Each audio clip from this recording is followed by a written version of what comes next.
अस्सलाम वालेकुम स्टूडेंट्स। उम्मीद है आप सब लोग खैरियत से होंगे। आज हम इस लेक्चर में जो हमारा सेकंड डिटेक्टर या काउंटर हम उसको डिस्कस करने वाले हैं, जिसका नाम है गीगर मूलर काउंटर। यह आपका एक लॉन्ग क्वेश्चन होगा। हम इसको दो पार्ट्स में, दो लेक्चर्स में डिस्कस करेंगे। आए सबसे पहले उसको बुक से हम डिस्कस कर लेते हैं। बुक पे आपको आर्टिकल पेज नंबर 235 पे स्टार्ट होता हुआ मिलेगा, जहाँ पे इसकी कंस्ट्रक्शन और नीचे डायग्राम मेंशन की गई है। फर्दर अगर आप नेक्स्ट पेज पे हैं तो आप देख सकते हैं ये लेंथी आर्टिकल है। नेक्स्ट इसकी वर्किंग, और फिर इन पैराग्राफ में इसकी कुछ प्रॉब्लम्स हैं जो हम सेकंड लेक्चर में डिस्कस करेंगे, और एट लास्ट इसके कुछ यूजेस मेंशन किए गए। तो इस तरह से हम इसको दो लेक्चर्स में इस पूरे टॉपिक को हम वाइंड अप करेंगे। आइए हम इसको प्रॉपर अब स्लाइड से स्टार्ट करते हैं।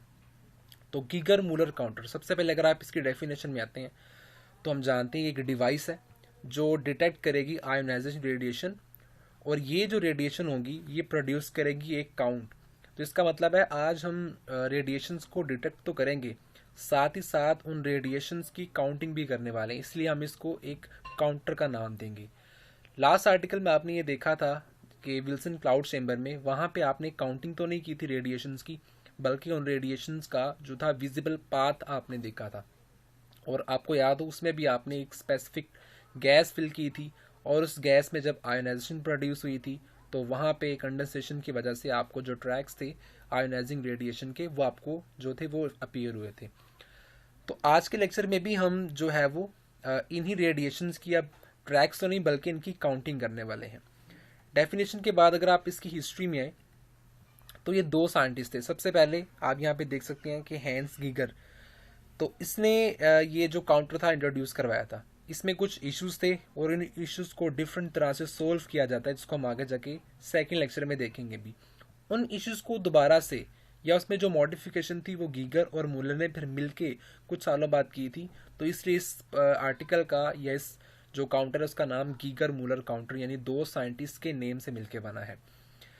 नेक्स्ट अगर आप इसके प्रिंसिपल पे की बात करें तो इसका वर्किंग प्रिंसिपल बेस करेगा दो चीज़ों पे। सबसे पहले तो जो हमारे पास आयनाइजेशन है मैटर की, वो प्रोड्यूस होगी रेडिएशंस की वजह से, और सेकंड नंबर पे हम देखने वाले हैं इन्हीं आयनाइजेशन की वजह से। लास्ट टाइम तो आपने उसके ट्रैक्स को देखा था, लेकिन आज आप एक करंट पल्स इसकी वजह से क्रिएट होती हुई देखेंगे, और उसी करंट पल्स को जो है आप इसको काउंट कर सकते हैं। तो ये आपके पास ये तीन जो थे इंट्रोडक्शन पॉइंट ऑफ व्यू से ये चीज़ें थी। नेक्स्ट अगर हम बात करें ऑपरेटर्स की या इसकी कंस्ट्रक्शन की, तो आप सामने ये देख सकते हैं this is the Geiger Muller counter या जीएम काउंटर। हमारी बुक में जो एक्सप्लेनेशन है वो सिर्फ और सिर्फ इस चीज़ की, इसको हम जीएम ट्यूब कहते हैं। यानी हम जो सारी डिस्कशन करेंगे ऑपरेटर्स की या कंस्ट्रक्शन की, वो हमारे पास सिर्फ और सिर्फ किसकी होगी, जीएम ट्यूब की। अब ये इस जीएम ट्यूब की डायग्राम हमारी बुक में कुछ इस तरह से यहाँ पे आपको मेंशन की होगी, नजर आ रही है। अब इसमें चार चीज़ें हैं। सबसे पहले तो आपको इस ट्यूब की एक वॉल नजर आएगी, हम इसके बारे में डिस्कस करेंगे। नंबर टू, आपको इस सेंटर में एक जो है वायर नजर आ रही है, हम इसकी बात करेंगे। थर्ड नंबर पे आपने जो पोटेंशियल अप्लाई किया है इसकी बात करेंगे, और फोर्थ नंबर पे इसकी जो विंडो है हम इसकी जो है बात करने वाले हैं। तो आइए स्टार्ट करते हैं। सबसे पहले it consist of a small thin walled close metal tube, यानी आपके पास ये पूरी मेटल की ट्यूब है जो कि क्लोज है, हर एंड से क्लोज है, लेकिन इसका ये एंड है, इसकी बात हम एंड पे करेंगे। कॉन्टेनिंग अ सूटेबल गैस, और आपने इसमें कोई स्पेसिफिक टाइप की गैस फिल की होगी।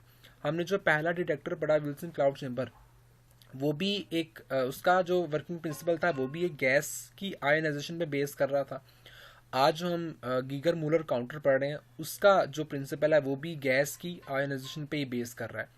तो इसमें भी हमने कोई स्पेसिफिक गैस फिल की होगी, और ये गैस यूजुअली बुक में आगे जाके इसको नाम दिया होगा, इसको हम प्रिंसिपल गैस का नाम भी देते हैं, और ये यूजुअली इनर्ट गैस होती है। फॉर एग्जांपल अगर आप यहाँ पे देखें तो डायग्राम में इसको एज आर्गन का गैस का नाम दिया हुआ, जो कि एक इनर्ट गैस है, और इसको आपने एक लो प्रेशर पे 0.1 एटमॉस्फेरिक प्रेशर इसको फिलअप किया होगा, और आपने इस पॉइंट को बड़ा इंपॉर्टेंट जो है वो एमसीक्यू पॉइंट ऑफ व्यू से याद रखना है। तो ये आपका फर्स्ट पॉइंट था जो आपको इस जीएम ट्यूब की ओवरऑल शेप के बारे में बता रहा था, जो कि मेटल की बनी हुई है।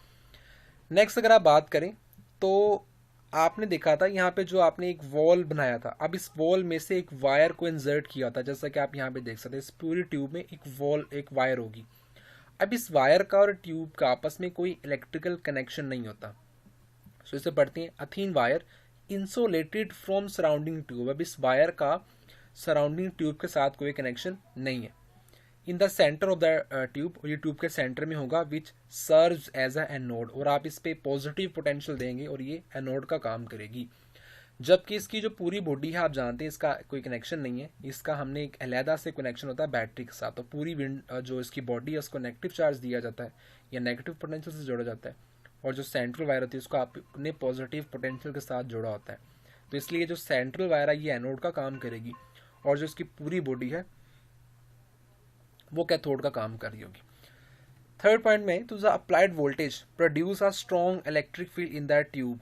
अब जाहिर सी बात है आपने यहाँ पे स्ट्रॉन्ग जो है पोटेंशियल अप्लाई किया होता है, तो ये टिपिकल सा इसने जो पोटेंशियल दिया इसकी बात हम करेंगे, डिफरेंट गैसेस के लिए डिफरेंट होता है। हाँ, प्रिंसिपल उसका ये है फिलअप करने का कि जो भी आप पोटेंशियल यूज करने वाले हो स्ट्रॉन्ग वो पोटेंशियल होगा जिसकी वजह से इलेक्ट्रिक फील्ड होगी, but smaller than the voltage use for the discharge through gases. तो आप जानते हैं कि हमारे इलेक्ट्रिक बल्ब में भी जो आप गैस फिल करते हैं, जब जैसे ही आप उसको स्विच ऑन करते हैं तो उस इलेक्ट्रिक पोटेंशियल की वजह से, इलेक्ट्रिक फील्ड की वजह से वो जो गैस है डिस्चार्ज होती है, और डिस्चार्ज होने के बाद वो आपको लाइट प्रोड्यूस करके देती है। तो यहाँ पे आपने इतनी स्ट्रॉन्ग इलेक्ट्रिक फील्ड प्रोड्यूस करनी है, लेकिन वो इतनी स्ट्रॉन्ग ना हो कि गैस को आयोनाइज कर दे, यानी उसका जो इलेक्ट्रिक फील्ड है वो स्लाइटली लेस होनी चाहिए उसके आयोनाइजिंग पोटेंशियल से, ताकि इस इलेक्ट्रिक फील्ड की से आयोनाइजेशन होने की बजाय जो रेडिएशंस आए सिर्फ उनकी वजह से ही आयोनाइजेशन हो। सो फॉर एग्जांपल अगर हम बात करें कि 400 वोल्ट जो है वो दिया जाता है दो तरह की गैसेस में, नियॉन और ब्रोमीन। तो ये दो गैसेस होंगी। सबसे पहले तो आपके पास ये एक प्रिंसिपल गैस है जिसकी मैंने अभी बात की, ये कोई आपके पास इनर्ट गैस होगी, नियॉन हो सकती है, आर्गन हो सकती है। सेकंड, ये नेक्स्ट लेक्चर में देखेंगे ये ब्रोमीन की ऐड करने की ज़रूरत हमें क्यों पेश आएगी। तो ब्रोमीन हमारे पास एक हैलोजन गैस है जो कि इलेक्ट्रॉन को ईजीली जो है वो गेन कर सकती है, तो इसका पर्पस हम नेक्स्ट लेक्चर में देखेंगे। सो इसको बेसिकली हम इनर्ट गैस को हम प्रिंसिपल गैस कहते हैं, और ये जो गैस आपने हैलोजन इसमें फिलअप की है इसको हम आगे जाकर पढ़ेंगे, इसको हम क्विंचिंग गैस का नाम देंगे। लास्ट पॉइंट में अगर आप देखें तो ये जो विंडो है, ऑब्वियसली आपने जब इसमें गैस फिलअप की है तो आपको इस एंड को ओपन तो नहीं रखना पड़ेगा, तो आपको इस एंड को क्लोज करना पड़ेगा। तो आप इस एंड को डिफरेंट चीज़ों के साथ जो है वो क्लोज कर सकते हो।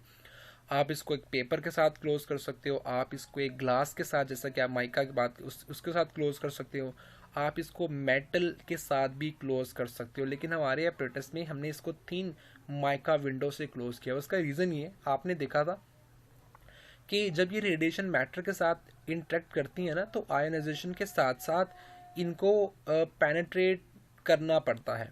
तो अगर आप इसकी विंडो बहुत ही थिक बना देते हैं, मेटल की बना देते हैं, तो आप देखेंगे कि जो हमारे पास रेडिएशंस हैं वो इसमें ज़्यादा अंदर तक पेनेट्रेट नहीं कर पाएंगी। फॉर एग्जांपल अल्फ़ा रेडिएशन की रेंज ज़्यादा नहीं होती।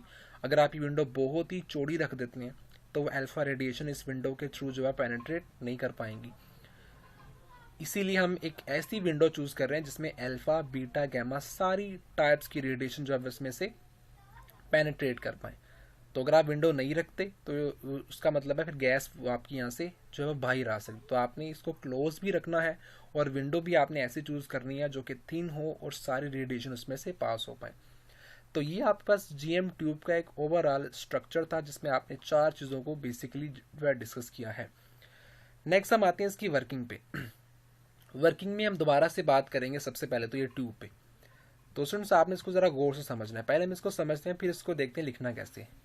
अब let's say this is the window, ये माइका विंडो है। जैसे इसमें से कोई भी रेडिएशन अल्फा, बीटा या गैमा, लेट्स ये रेडिएशन आती है तो सबसे पहले होगा कि हमारे पास इसमें एक आर्गन गैस है। जैसे ही रेडिएशन आई, मान लें उसने यहाँ पे आके एक आर्गन एटम में से इलेक्ट्रॉन को इजेक्ट कर दिया।